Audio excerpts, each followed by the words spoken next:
So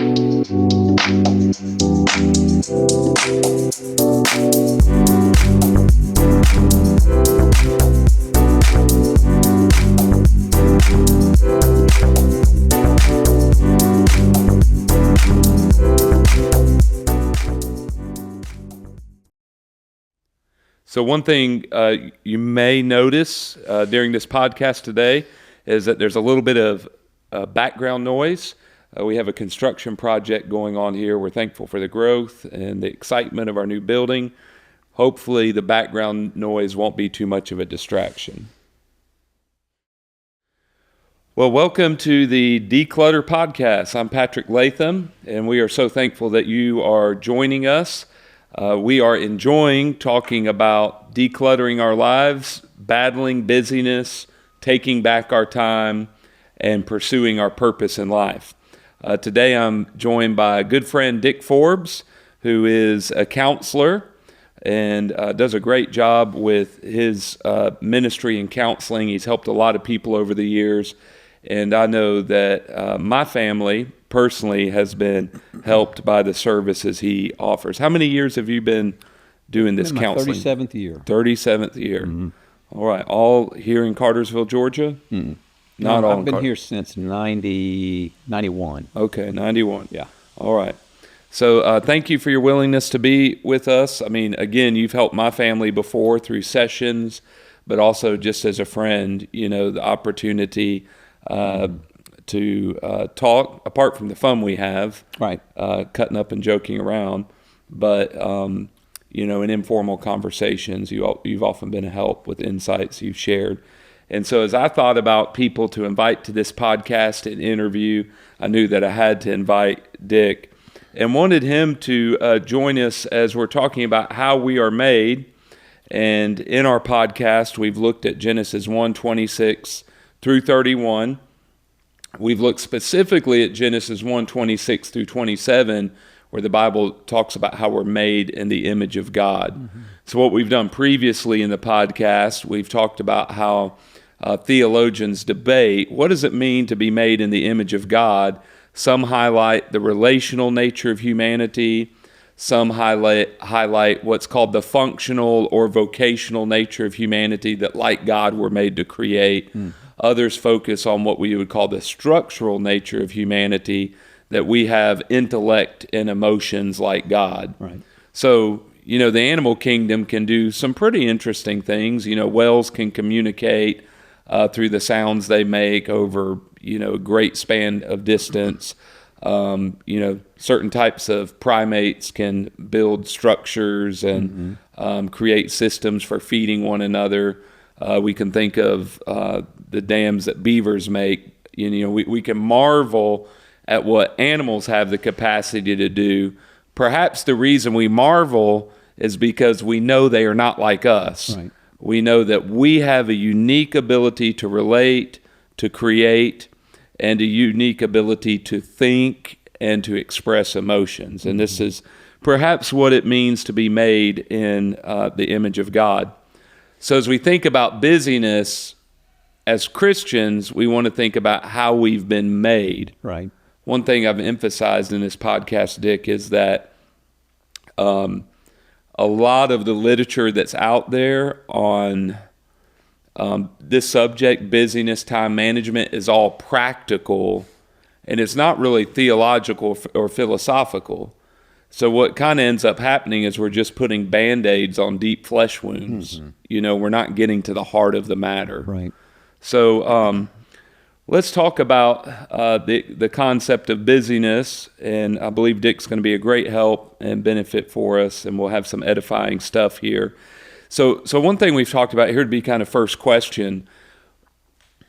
When we talk about busyness, we all know that we have different seasons and stages of life. Right. Tell us a little bit about yourself, the season and stage of life you're in right now. Right. Well, where I am right now is, you know, I'm 69. A lot of folks that are in my boat have retired. Mm-hmm.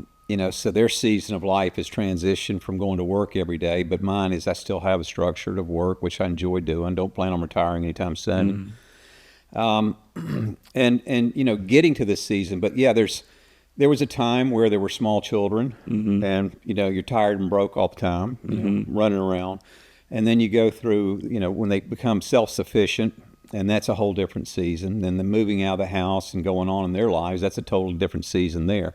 So we're wired to adjust to those. I think God made us to have children when we were young, so we could keep up with them, and as opposed to going crazy. But I think at the heart of this whole busyness thing, and you'd mentioned about how a lot of business articles about time management, and they address it more behaviorally. Yeah.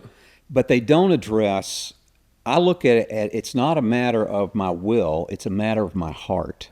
What is the underlying message with busyness? Why do I do it? What's the payoff for me? What do I get out of it? And most of the time, that addiction to busyness, it's just another form of self-medication. I don't have to feel. I don't have to think. I don't have to address underlying problems. Numbing yourself. Yep. It's like drugs, alcohol, food, money, sex.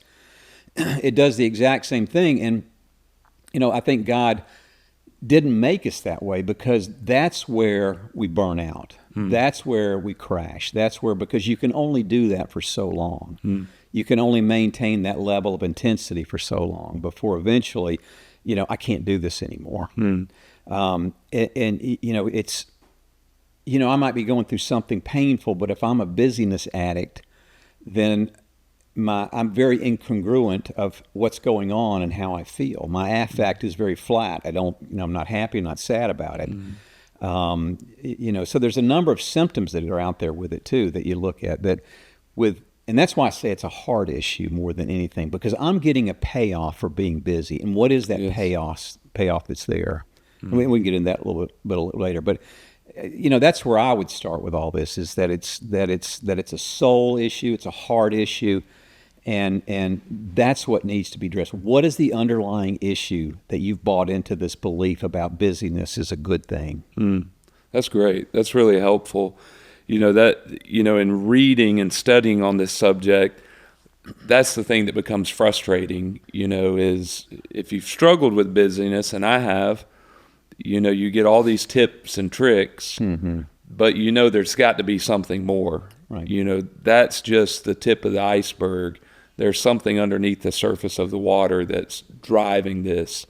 Until you ever address that, you'll perhaps never break free from busyness. Right. It's kind of like the story I heard Dr. Stanley tell one time. He was talking about how even into adulthood, he would get severely depressed on Saturdays, and he didn't know why. And then through prayer and kind of contemplation and talking with some close friends, a counselor, he realized that growing up, all the kids in the neighborhood had a dad who played with him, but he didn't. And he made that connection. And he said, the moment I made that connection, I was able to kind of break free from the depression on Saturdays. Right. So we're talking about different things here, but still there's an underlying kind of sole reason for behavior, and so it is with busyness. Well, none of us like to know the truth about ourselves. We will deny, we will push back. We just don't want to know the truth about who we really are, because we have to face it at that point. Yes, that's good. Well, thank you for that input. That's really helpful for me, and I believe that will be really helpful for our listeners as well. So talk a little bit more about seasons and stages. You're a counselor. I want to, in any of this interview, ask you to divulge client information or anything like that. I can't talk about you. You can talk about me all you want. Okay. And I've got a guy over there that can edit, what we're doing on the recording here. So, how do you see this play out in people's lives through the seasons and stages of life? How do you see busyness wreaking havoc in people's lives? Well, I thought about that, relationally, look at it. What does it do to marriages? What does it do to a parent-child relationship? If busyness is my goal, where I can't stop and smell the roses, as they say, then I'm missing out on huge opportunities to have a significant relation, because people that are caught up in business, they're always multitasking. They're talking on the phone while they cook dinner. They're watching TV, they're on their computer. constantly checking emails, text messages, surfing the internet. So they're always multitasking. And it's one of the complaints I hear in counseling. Well, she's always on his phone. He's always on his phone. We're in bed together, and he's just scrolling away. Yeah. And there's just this huge disconnect that we feel like we've got to stay busy. So one is relationally, it takes a huge toll. How many times has a dad been sitting there looking at the computer and his kid's trying to get his attention for something, or even TV? So it's this belief that I've got to keep my mind engaged, and I cannot just sit and be with the person. We don't have to be doing anything. Just being with the person has a lot to do with the relationship. So I see relationship-wise, mental health-wise. Eventually, like I said, the body's not wired to stay in that intense mode 24/7. It will eventually take its toll through anxiety, through depression, through anger, number of things. Another term for busyness is what we call high functioning anxiety. They're high functioning people. They're always on the go, but they are driven out of anxiety, constantly down here. So it's just another term for busyness in a person's life. And with that high functioning anxiety, you see the underlying message of anxiety. And what's anxiety driven out of? It's driven out of fear. Fear of what? Fear of not disappointing somebody, fear of not being good enough, fear of being called a slacker, fear of not controlling the narrative of what people think about me. And so we look like we're real busy. And, busy people, it's almost an attribute in our culture today. When there's times, you and I, Patrick, we're all juggling about 4 or 5 things in our life. Our finances, our family, our faith, our friends, our health. We've all got about 4 or 5 things we're trying to keep up in the air. And every once in a while, one of those things gets bigger. It takes up more time. Family may take up but it should come back down. Work may take up and get bigger for a period of time, but it should come back down. With the busyness addict, they all get big and they all stay up, and none of them come back down because they don't take the time to get back into that balance of their life. And that's where they get into a lot of the mental health. I would look, financial toll can take place with busyness. Because am I so busy doing other things than being productive and making money? Have I picked up hobbies? Have I picked up things that really aren't doing anything for me? We are a pleasure-seeking culture, and the way we go about it many times, there's pleasure in busyness for a lot of people. They get something out of it. Pleasure is always done. It's always about taking. It's always done singularly. It's always about getting something, but the pleasure that we seek, the lies that whatever that pleasure is we're seeking did not hold its promises, because it tells us you will be happy if you seek this. You look at these kids that are gamers now, and they're staying busy. And what happens when the game is over with? They got to go to bed or something. They got to go right back to the well again. Over and over. The same thing is true with busyness. I may get satisfaction of having a good busy day, but I got to go right back to that well the next morning and crank it back up again. That's what pleasure always, always, always leads to addiction. Always. Drugs, the promise is you'll be happy. Alcohol, the promise is you'll be happy. Making a lot of money, the promise is and it never keeps its promise. The opposite of that, of pleasure, is joy. Happiness and contentment. How do I go about doing that? Well, joy and happiness and contentment, what Christ commanded us to do, is about giving. It's about serving other people, doing it in community. And when we serve other people, there's something that money can't buy. There's just an element of contentment in our hearts and our lives when we've done something for somebody that can't give back to us. But we take that busyness and we think it's what's making us happy, but over and over and over and over again, it doesn't keep its promise that it said it would do. Wow. It's good stuff. I appreciate that. That's a lot. That's some really good stuff there. There's a good book. You mentioned relationships, a good book I read several years ago called Practicing the Presence of People. I think there was a book written by a monk, Brother Lawrence. Brother Lawrence, yep. Practicing the Presence of God. This is a contemporary book, Practicing the Presence of People. And it talks about how in our modern society that we're not in tune with the people around us. Not only people, but then the objects, the task that we are to embrace, I found at times, even cooking for my family, I might habit stack, and that's considered a virtue nowadays because of James Clear book, Atomic Habits. And there may be a time for habit stacking, but, I may habit stack and knock out phone calls that I need to make while I'm cooking dinner for my family. But what's the better path? It seems to be more rich and rewarding to cook for my family and to be present and focused on the act of cooking this food for my family, enjoying the sights, the smells, the textures of God's world, His universe, as I do that. I've discovered one thing about people who go through grief. It's not the professionals that were helpful as much. It wasn't the ministers. It wasn't the bartenders or the hairdressers, or maybe even somebody that went through something. It was the people that were just there. Yeah. Didn't tell them how they should feel or how they shouldn't feel. They just were present in that person's life. Yeah. Yeah, and we're living in a world now. We haven't seen all this play out yet, but what about the generation who remembers Christmas as being grandma and mom both scrolling their phones, at the Christmas gathering, and dad and grandpa zoned out watching the football game. Right. We're not real good at practicing the presence of people. Another thing you hit on is that this idea of busyness is almost a virtue. I've discovered, and I'm bad at this, I did it just this past week, in the midst of studying and preparing for a podcast about busyness, somebody asked me, "What have you been up to?" And my reply was the standard reply you hear nowadays: "Well, nothing much, just been really busy." It's almost a virtue. If you're not busy, what's wrong with you? Get with the program. So really insightful stuff. I appreciate that. So interestingly, an interesting concept that goes along with this idea of busyness, as our culture is picking up on, we're way too busy. We're living at a breakneck speed. There's a lot being written on this idea of margin.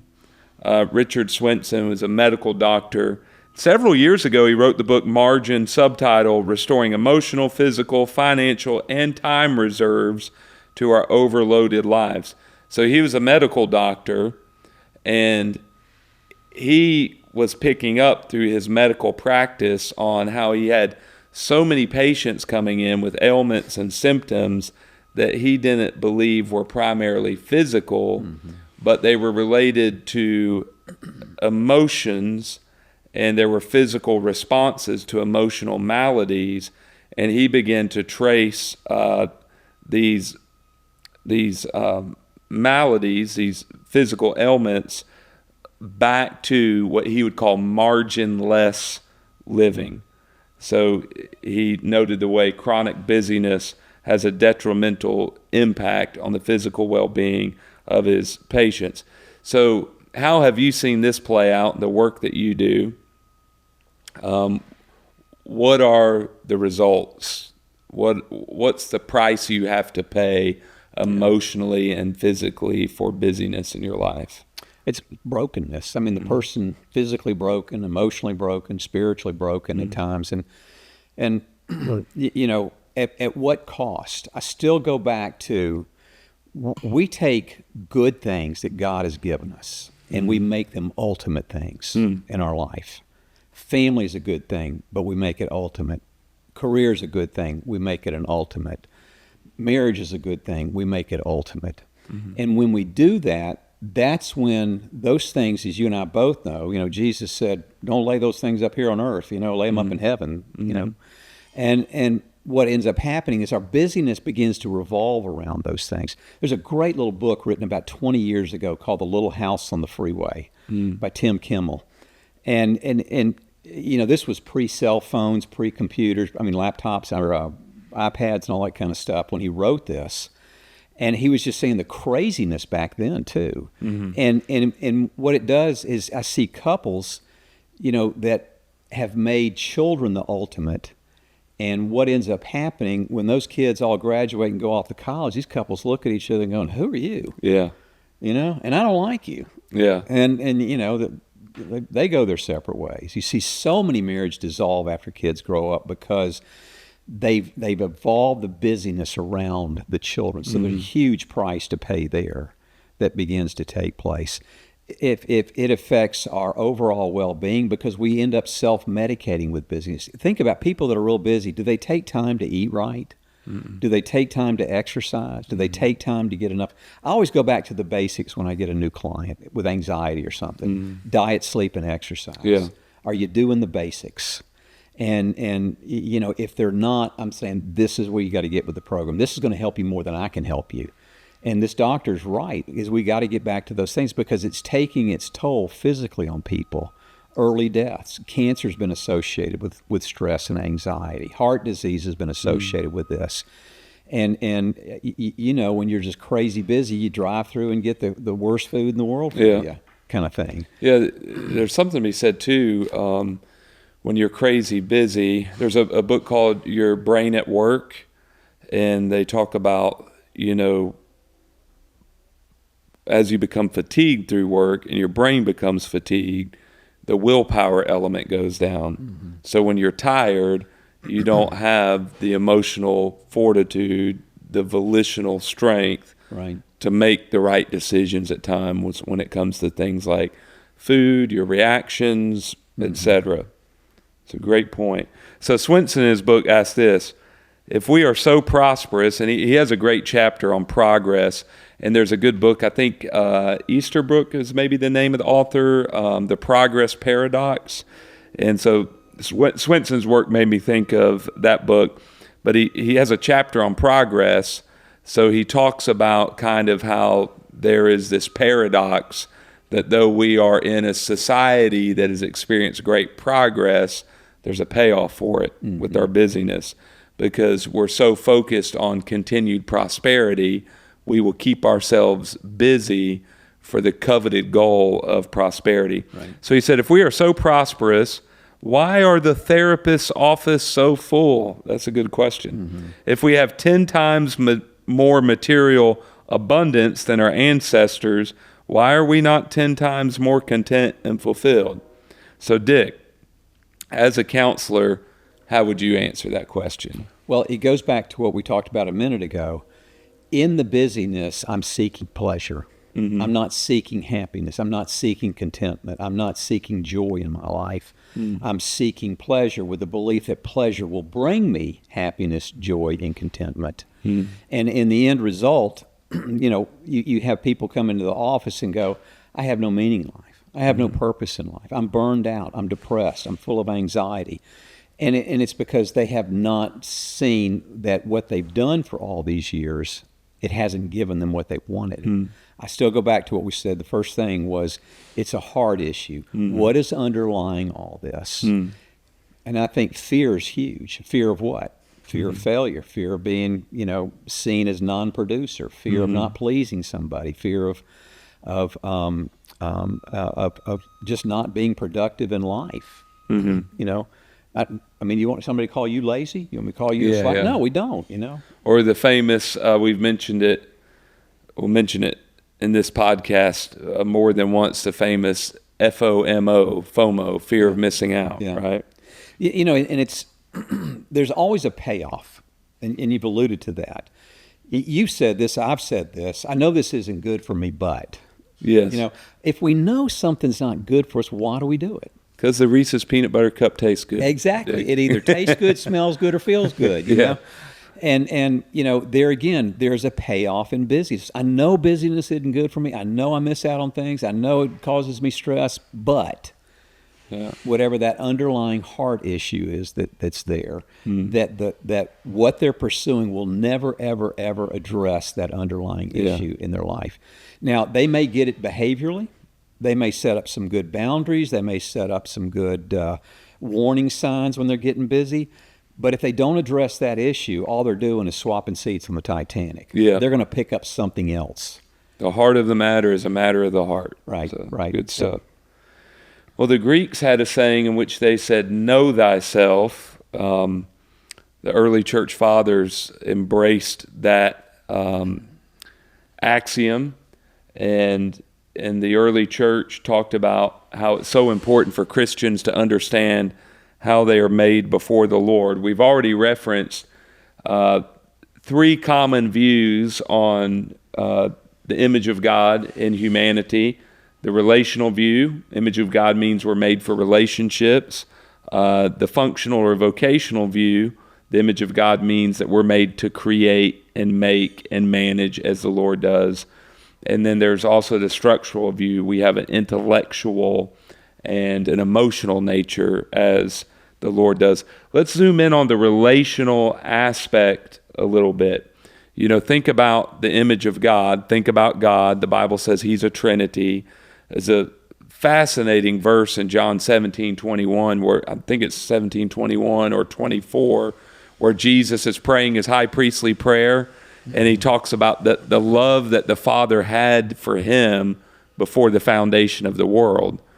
So what is the Christian God like? What was He doing before eternity?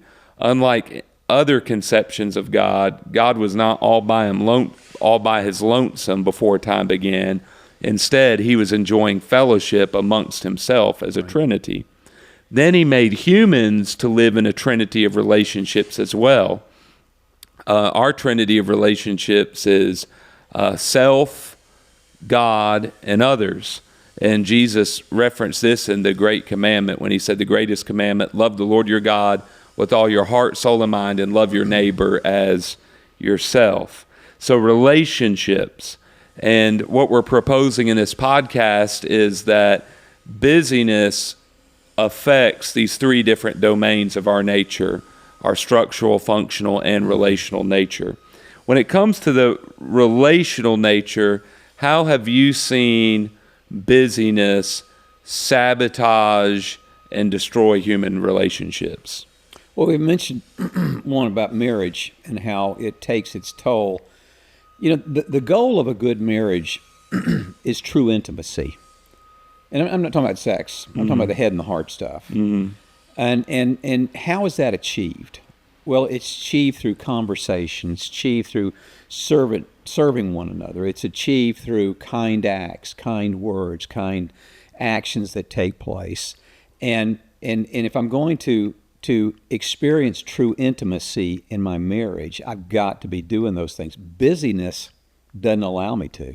Mm-hmm. Busyness doesn't allow me to, do a kind action for my spouse. It doesn't allow me to take the time to just spend with the person. Mm. How many times over and over in scriptures does it say, be still? Mm-hmm. Just be still. Be quiet. Mm-hmm. Zip it. Mm-hmm. And yet in relationships too, just the being together sometimes is what's so healthy. But yet, why do we have to always be doing something? Why do we always have to be going someplace or something? Why can't we just be together at times? So the toll that it takes is that we never connect with another person.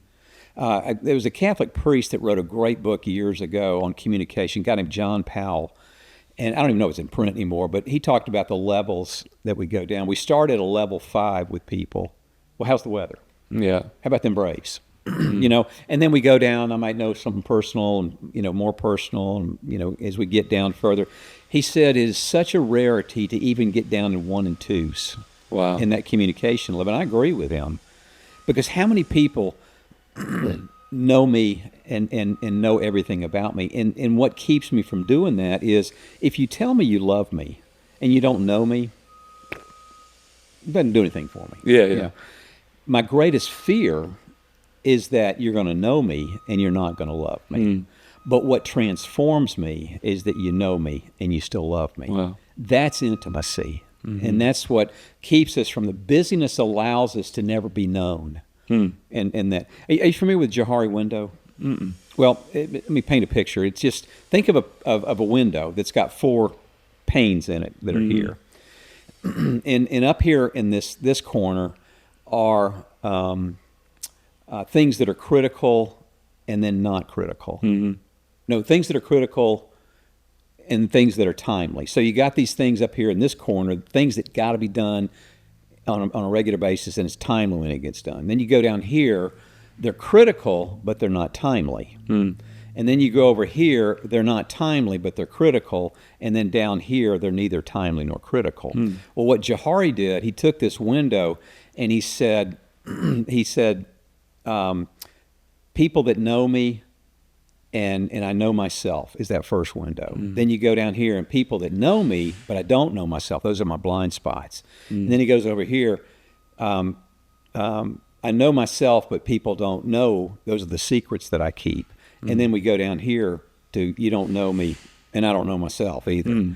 And what he said that does, it keeps us from self-awareness. It keeps us from being intimate and close to people. And he said what we do is we spend a lot of time down in that bottom right window right there. And if we're honest with ourselves, because I don't know things about myself and I don't want people to know things about myself, busyness allows me to medicate all that. Yeah. It just allows me to cover it up and look good on the surface, look good in public. It allows me to control the narrative of what people think about me. And that's what it's done. Because then, again, it's driven out of fear. Fear of what? I don't want you to know what's going on in my secret life. And I don't want to know what's going on in my secret life, too. So that's the destructiveness I've seen in relationships more than anything, is that we never can truly experience true intimacy. We experience intensity, but we don't experience intimacy. Intensity is that, when you first start dating, can't wait to see them. Hormones are raging. Can't wait to make out with them. You just can't wait to be with them. But over time, does that not dwindle? It does. But it should transform more into that intimacy of a good relationship. Intimacy is better than intensity. It just is. Because you know me and you still love me. And that transforms me. That's good. That's good. So if you're counseling with a couple and they're stuck in the hamster wheel of they don't really connect as they could and should, they're dumb scrolling at night, not having meaningful conversations. We've talked a lot about the philosophical and theological, the heart issues. What are some practical things? Because I know what it's like to be stuck there, that I'm so busy that even slowing down and thinking about engaging Laura, my wife, in a meaningful way seems really tough to do. Yeah. So what are kind of the practical tips for how do we break out of this cycle and go against the flow and engage in meaningful intimacy? And there are some very practical things to do. I think one of the best things to do to jumpstart a couple is go away for a weekend. Yeah. There's just something that kind of spices that things applies up. To a family too. When you've got kids, we did just a one-day trip the other day, and all 3 teenagers are all busy, but it was so neat just to get away and interact and be away from everything. Right, and I think having technology-free days, nobody can touch anything. The kids will go, "Oh my gosh!" No. Yeah. But I think a couple going away together, like I said, a long weekend, it just spices things up a little bit. It's just something that begins to take place. I'll have couples sometime, I said, "Do y'all have a wedding album?" And they go, "Yeah." And I said, "Go home and get it out and look at it together." Yeah. And they start laughing, they start cutting up about it and everything. You remember that? God, look how we were dressed. You actually had hair. Yeah, exactly. So, things like that. Something as simple as date night, of just starting to do that. I am all about couples having devotionals. And, we pray at dinner. I go, I'd rather you have a devotional than pray than pray at dinner. But because the research shows us that couples that pray together have a better sex life. Why? You think about prayer. Prayer is a very intimate act. I'm opening up my soul and my heart to this person. And what does it feel like to be prayed for by your spouse? It's a good feeling. And so, couples, and I always say, marriage is a 3-legged stool. You pray together, you play together, you sleep naked together. There's the emotional, the spiritual, and the physical. And you take away one leg from a 3-legged stool, it'll never stand. Busyness will suck the life out of any one of those at any time. Wow. It's such a insidious monster, busyness, because we've seen it. Couples just, their marriage is totally destroyed, their lives are hijacked, and they never even know the culprit. Right. They never even realize it's busyness that kept them from intimacy, busyness that got them chasing the wrong things. So helpful to talk about these things. So we have the relational domain, but we also have the vocational or functional domain. This is a part of the image of God in us. We're made not only to relate, but we're made to work and to create.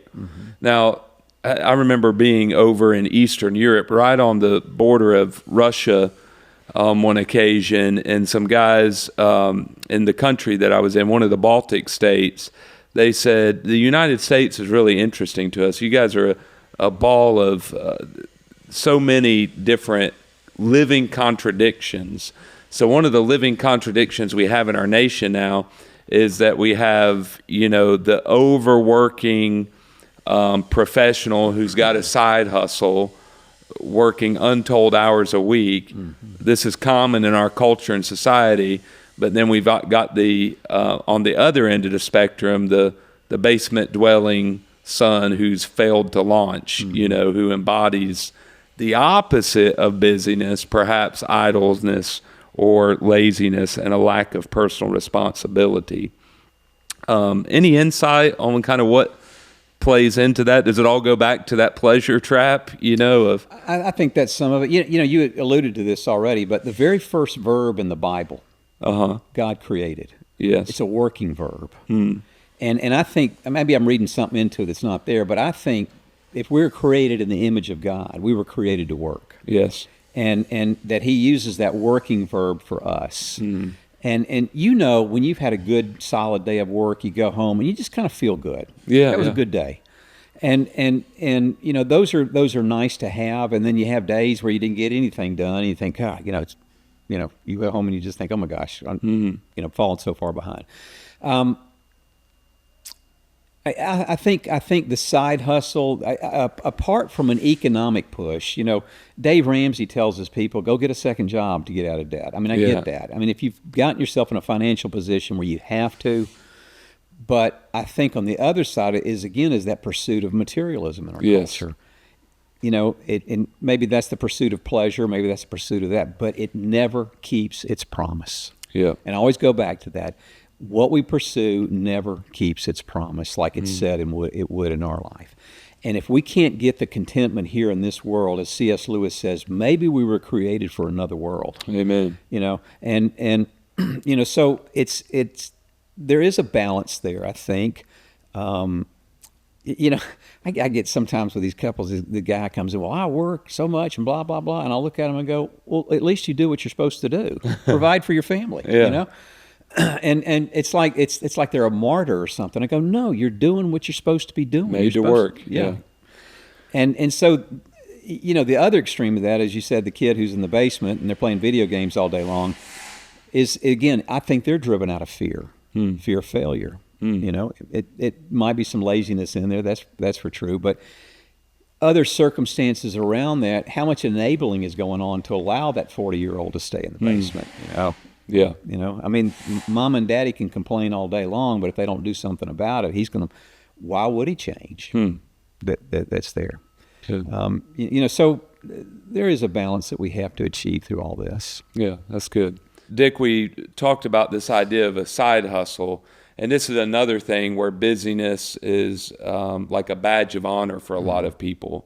I mean, what are you doing if you don't have, a social media account where you're gaining revenue? You're missing out. We see so many different forms of the side hustle, and you see so many thinking of ways to earn a second income. I read a Christian money management book recently. Wasn't the one that you mentioned. You mentioned the popular, what's his name?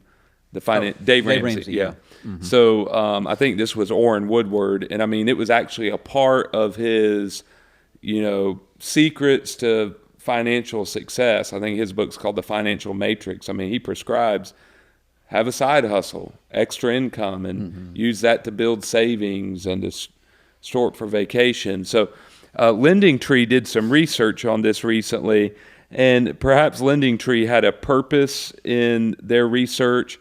They wanted to show that the economy is not doing well, but they noted a new side hustle survey shows that nearly half of Americans, 44%, 44% have a side hustle, and that they talk about that more. Their point again was to try to bemoan the state of our economy in the United States. I find it interesting. Is it just the economy, or is it perhaps our inordinate desire for more stuff to keep up with the Joneses, to have the ideal lifestyle of what's next? How do we go to the next level of wealth, money, material things? So we've talked a little bit about the heart factors. Do you see soul factors related to this side hustle craze out there? And then, how does this end up impacting a person? They say, Lending Tree, the survey says, let me add this, that the average side hustle is 20 hours a week on top of a full-time job. So that's putting people working anywhere from 60 to 70 hours a week. Right. You add in drive time and everything else. Yeah. You mentioned the word inordinate. St. Augustine, he talked about, how God gave us these good things in this world, work, money, material things.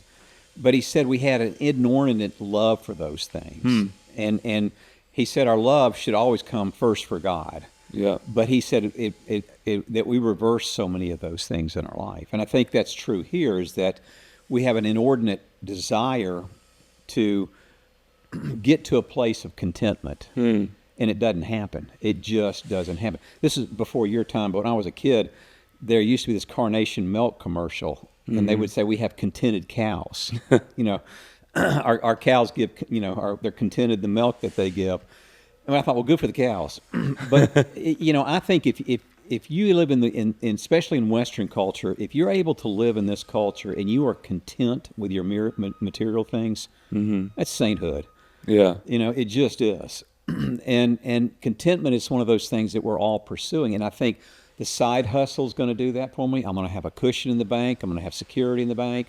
I'm going to have this. I can go on these vacations. I can do all these things. It just doesn't bring the contentment. It's the lie of the world that's still there. Now, I'm all for improving your status in life. I'm all for, having, investing money and for retirement and doing those things that you need to be doing. But at what cost is it doing me? If I'm working a 40-hour week and add drive time into that, that's another probably 5 to 10 hours a week. And if I'm doing 20 hours on that, add more drive time to that, you are looking at more 70, 75 hours a week. And yesterday during our staff meeting, Patrick, you said something that just stuck with me. What Charles Spurgeon said, God gets the morning, people get the day, and my family gets the evening. And I thought, boy, that is so true. But with busyness, it doesn't happen. Yeah. It just doesn't happen. And I think, from a soul standpoint is, and I always encourage people to come to see me. I said, do not neglect the Christian disciplines. Prayer, reading, meditating. I had journaling in there too. Of just, you've got to be doing those things if you're going to get well.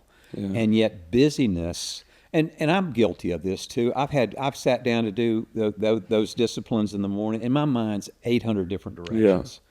And I think, what did I just read? Yeah. And it's that busyness that's infiltrated my mind of what I got to do today. I got to be here. I got to meet with these people. I got this going on.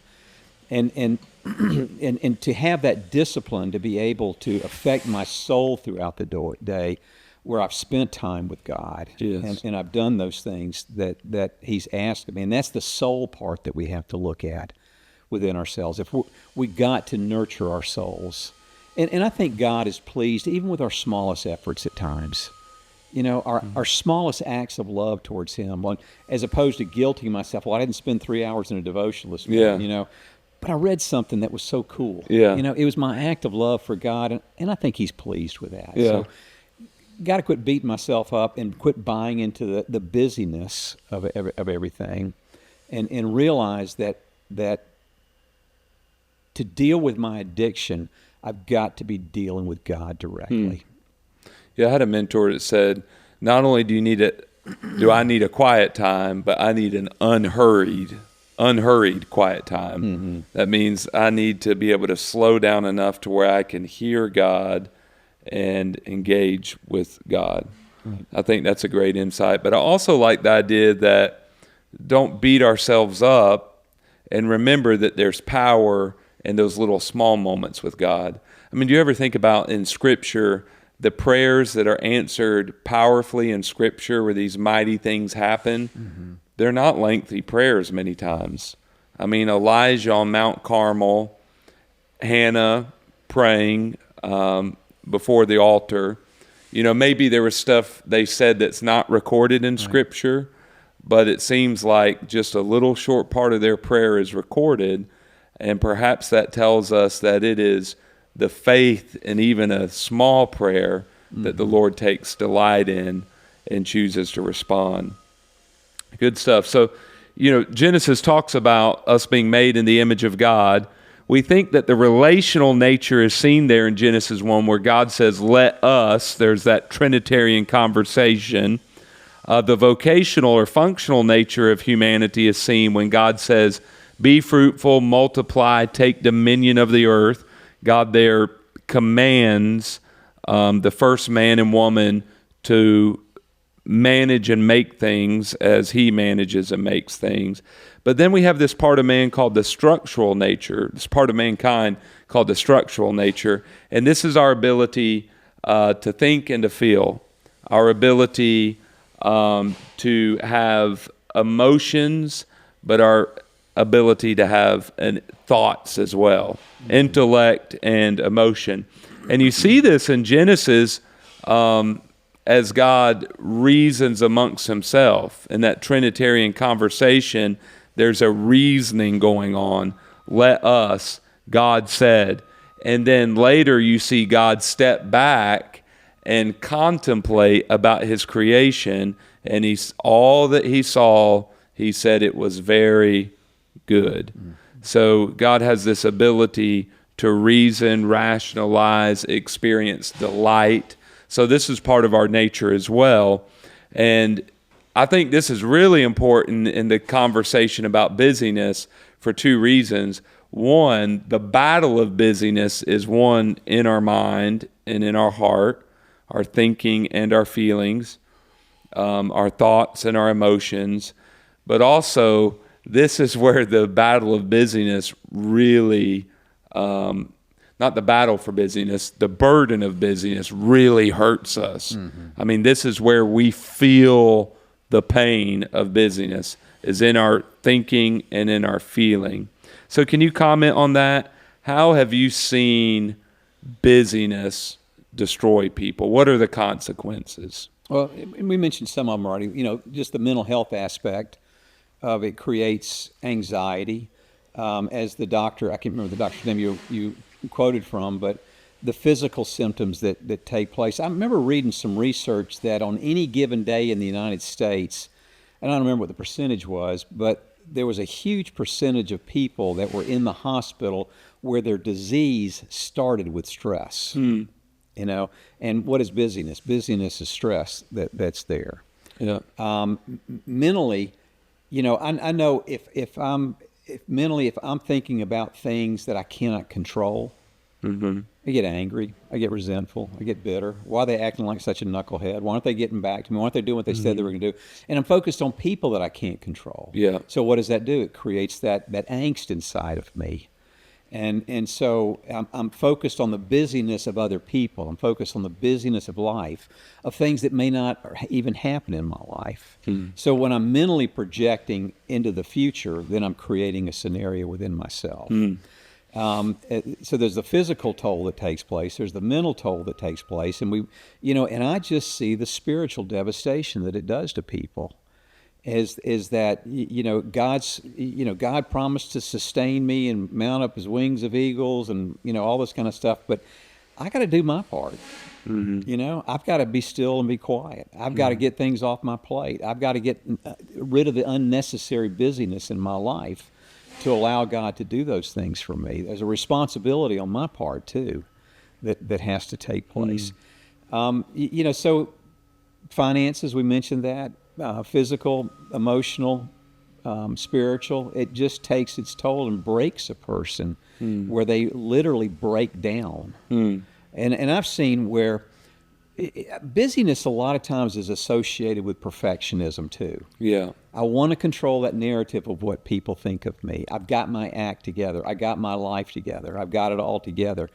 But I see over times with that kind of perfectionistic thinking that don't make a mistake, don't mess up, don't let people see your weaknesses that are there. If I can control that narrative, eventually it leads down to, on a spiritual level, it leads to a lot of legalism. God's up there with a checklist, and I better perform very well. Then it leads to the psychological problems of anger, bitterness, resentment, depression, anxiety. And then ultimately, it leads to one of three things that happens to an individual's life. One, either there's literally a breakdown, that body just can't do it anymore. They just, burn out. Or they have a breakaway. And you've seen people walk away from the church. It just doesn't work. It doesn't do this. It doesn't do that, because they've tried to perform so much and try to be busy and try to look good and all this kind of thing. And so they literally have a breakaway from their faith. Or the third thing you want to happen, that's a breakthrough. And they begin to discover the grace of God, that I don't have to be busy. I don't have to be performing all the time. I don't have to be on stage all the time. And I can rest. I can rest in the Lord. I can rest and, I can take Sunday off, like we're supposed to. And so it just has such an enormous toll on an individual's life, which, as you know, when one breaks down, it has a ripple effect. It affects spouses, children, extended family members when something like that happens. It does. That's good. Great insight. Great help. So tell us quickly, if I come to see you and I'm at the place of burnout, I've got busy job, side hustle, teenage children, hobbies. I'm a perfectionist. I'm on the edge of burnout. What are going to be some high-level pieces of counsel you give me? Right. Well, high level, obviously we talked about it, but diet, sleep, and exercise. Yes. What are you doing for yourself? Those are a priority. It's the old flight attendant analogy. If the plane loses oxygen, the oxygen mask comes down. Who do they tell you put it on first? Yourself. Yeah. And then you can help other people. And then, I'd start with that with an individual. Two, I would tell them to begin to focus on the things that they have control over in their life. Quit focusing on the things you don't have control over. Hard work, honesty, integrity, charity, gratefulness, gratitude, kindness, how you treat people. And the more that you focus on the things you have control over, one, you're more productive, two, you're more at peace, and three, you're just generally happier, because I'm not dealing with it. So I tell people, I said, here's your visual. Go to the dollar store and get yourself a hula hoop.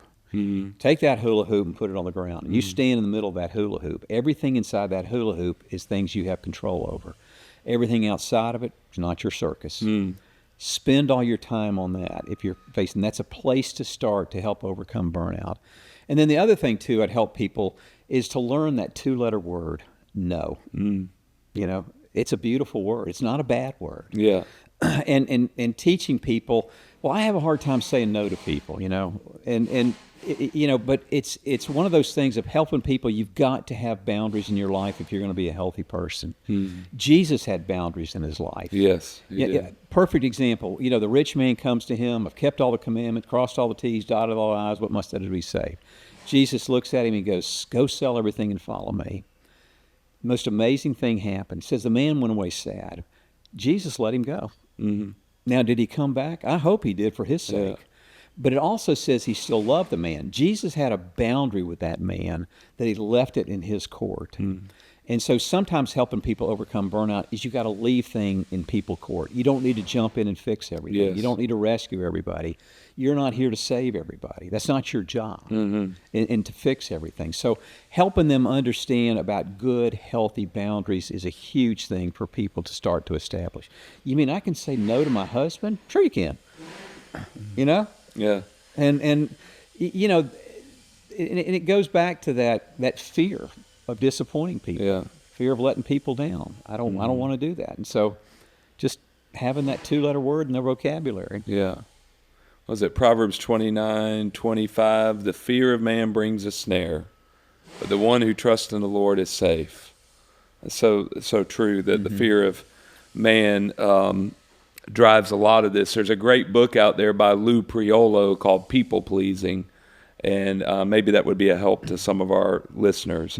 So we're wrapping up here. Just if I may be so as bold to ask, because there have been a time where you've kind of been on the brink here, Sure. Too much busyness, you had to make adjustments. What did that look like for you? Well, that one's easy for me. Okay. I'm a recovering people pleaser.